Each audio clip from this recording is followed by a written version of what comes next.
ಇವನಾರವ ಇವನಾರವ ಇವನಾರವ ಎಂದೆನಿಸದಿರಯ್ಯ, ಇವ ನಮ್ಮವ ಇವ ನಮ್ಮವ ಇವ ನಮ್ಮವನೆಂದೆನಿಸಯ್ಯ, ಕೂಡಲ ಸಂಗಮ ದೇವ ನಿಮ್ಮ ಮನೆಯ ಮಗನೆಂದೆನಿಸಯ್ಯ.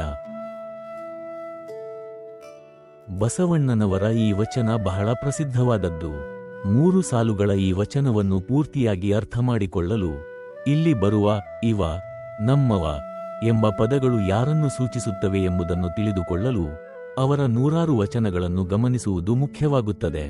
ಸಮಾಜದಲ್ಲಿ ಒಬ್ಬ ವ್ಯಕ್ತಿಯ ನಡತೆ ಇತರರ ನಡತೆಗಿಂತ ಬೇರೆಯಾಗಿರುವಾಗ ನೋಡುವವರ ಮನಸ್ಸಿನಲ್ಲಿ ಇವನು ಯಾರವನು, ಯಾರಿಗೆ ಸೇರಿದವನು, ಇವನ ನಡತೆ ಹೀಗೇಕಿದೆ ಎಂಬ ಪ್ರಶ್ನೆಗಳು ಹುಟ್ಟುವುದು, ಇವನು ಬೇರೆ ನಮ್ಮಂತಲ್ಲ ಎನಿಸುವುದು ಸಹಜ.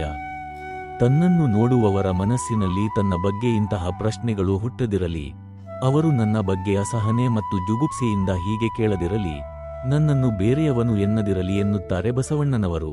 ಇಲ್ಲಿ ಭಿನ್ನ ನಡತೆ ಎಂದರೇನು ಮತ್ತು ಯಾರ ಮನಸ್ಸಿನಲ್ಲಿ ಈ ಪ್ರಶ್ನೆಗಳು ಹುಟ್ಟುತ್ತವೆ ಎಂಬುದನ್ನು ತಿಳಿದುಕೊಳ್ಳುವುದು ಮುಖ್ಯ. ನೋಡುವವರ ಸ್ವಭಾವಕ್ಕೆ ವಿರುದ್ಧವಾದ ನಡತೆಯೇ ಭಿನ್ನ ನಡತೆ. ಆದ್ದರಿಂದಲೇ ಆ ಭಿನ್ನ ನಡತೆ ಅವರನ್ನು ಇವನಾರವ ಎಂದು ಕೇಳುವಂತೆ ಮಾಡುತ್ತದೆ. ಹಾಗಾದರೆ ನೋಡುವವರು ಯಾರು? ಇವ ನಮ್ಮವ ಎಂದು ಎನ್ನಬೇಕಾದವರಾರು? ಇಲ್ಲಿ ನಮ್ಮವ ಎಂದರೆ ಯಾರು ಎನ್ನುವುದನ್ನು ಅರ್ಥ ಮಾಡಿಕೊಳ್ಳುವುದು ಮುಖ್ಯ. ಬಸವೇಶ್ವರರ ಅನೇಕ ವಚನಗಳಲ್ಲಿ ಎಮ್ಮವರು, ನಮ್ಮವರು ಎಂಬ ಪದಗಳು ಹಲವಾರು ಸಲ ಪ್ರಯುಕ್ತವಾಗಿವೆ. ಅಲ್ಲಿ ಈ ಶಬ್ದಗಳು ಶರಣರು ಎಂಬ ಅರ್ಥದಲ್ಲಿ ಬಳಸಲಾಗಿರುವುದು ಅತ್ಯಂತ ಸ್ಪಷ್ಟ.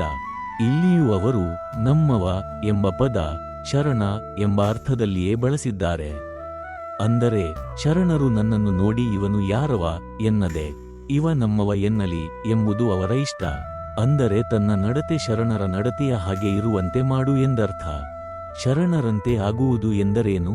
ಶರಣರ ಮುಖ್ಯವಾದ ಗುಣಗಳನ್ನು ಅತ್ಯಂತ ಸಂಕ್ಷಿಪ್ತವಾಗಿ ಹೇಳುವುದಾದರೆ, ಈ ಸಂಸಾರದಲ್ಲಿದ್ದರೂ ಅದರಲ್ಲಿ ಮುಳುಗದಂತೆ ಇರುವವನು, ಆ ಪರತತ್ವದೊಂದಿಗೆ ಐಕ್ಯತೆಯನ್ನು ಸಹಜ ಸ್ಥಿತಿಯನ್ನಾಗಿ ಪಡೆದಿದ್ದರೂ ಲೌಕಿಕ ಜಗತ್ತಿನ ಸಂಪರ್ಕವನ್ನು ಕಳೆದುಕೊಳ್ಳದಿರುವವನು, ಜ್ಞಾನ ಮತ್ತು ಕ್ರಿಯೆ ಇವುಗಳ ಪರಸ್ಪರ ಸಂಬಂಧವನ್ನು ಮನಗಂಡು ಅವುಗಳನ್ನು ನಿತ್ಯ ಜೀವನದಲ್ಲಿ ಅನುಷ್ಠಾನಕ್ಕೆ ತಂದು ಸಮಾಜ ಜೀವನವನ್ನು ಹಸನುಗೊಳಿಸುವ ಭವರೋಗ ವೈದ್ಯನು ಎಂದು ಹೇಳಬಹುದು.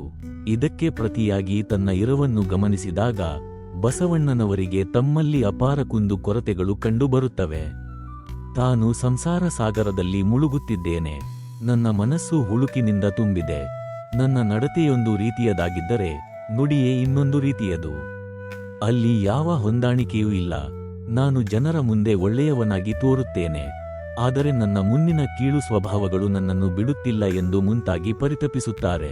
ತನ್ನಲ್ಲಿ ಸಜ್ಜನರಾದ ಶರಣರ ಗುಣಗಳು ಅಳವಡಲಿ, ಅದನ್ನು ಅವರು ನೋಡಿ ಇವನಾರವ ಎನ್ನದೆ ಇವ ನಮ್ಮವ ಇವ ನಮ್ಮವ ಇವ ನಮ್ಮವ ಎನ್ನಲಿ ಎಂದು ಬಯಸುತ್ತಾರೆ. ಈ ಪದಗಳು 3 ಸಲ ಪ್ರಯುಕ್ತವಾಗಿ ಆ ಭಾವನೆಯ ತೀವ್ರತೆಯನ್ನು ವ್ಯಕ್ತಗೊಳಿಸುತ್ತವೆ.